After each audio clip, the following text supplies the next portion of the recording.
Hi అందరికీ welcome back to my channel. మా చెల్లి అయితే ఈరోజు ఇలా పిల్లలకి మోడల్ జడలు అయితే వేసింది. నాకు అసలు ఏ మోడల్ జడలు రావు, మీరు చూస్తూనే ఉంటారు కదా. అందుకని ఈరోజు అక్క నీకు కూడా వేస్తామన్నారు. చూసారా, ఇలా అయితే వేసింది. నాకు కూడా చాలా కొత్తగా ఉంది, ఎప్పుడు వేసుకోలేదు.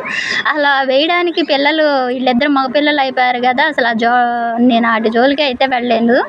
ఇక్కడ అమ్మవారి గుడికి అయితే పూలు అయితే గుచ్చుతున్నాను అనమాట. ఈరోజు సిరిధాన్యాల్లో మన మిల్లెట్స్లో అరికెలు ఉంటాయి కదా, అరికెలతో ఇలా అంబలు అయితే చేశాను. పిల్లలందరూ మంచిగా తాగారు. ఒక గ్లాస్ అరికెలు తీసుకొని కొంచెం మిక్సీ పట్టేసి మనం ఏ కప్పుతో అయితే తీసుకున్నామో ఆ కప్పుతో 10 గ్లాసులు కానీ 12 వాటర్ ఎక్కువైనా పోసుకోవచ్చు, ఏం కాదు. 8 గంటలు నానబెట్టేసి నేను మధ్యాహ్నం పూట నానబెట్టేశాను. రాత్రి 8-9 గంటలకి ఈ విధంగా పొయ్యి మీద పెట్టేసేసి మంచిగా ఉడికిచ్చేసాను అనమాట. బాగా చిక్కబడేలాగా ఉడికించి ఒక కాటన్ క్లాత్ ఇలా కప్పేసి మార్నింగ్ చూశాను, ఇలా టైట్ అయిపోయింది. దీంట్లో మజ్జిగ పోసి కొంచెం ఉప్పేసి పిల్లలందరికీ చిన్న చిన్న గ్లాస్ అయితే ఇచ్చేసాను. చాలా బాగుంది. ఈ విధంగానే 5 రకాల మిల్లెట్స్ ఈ విధంగానే తయారు చేసుకోవాలి, చాలా బలం.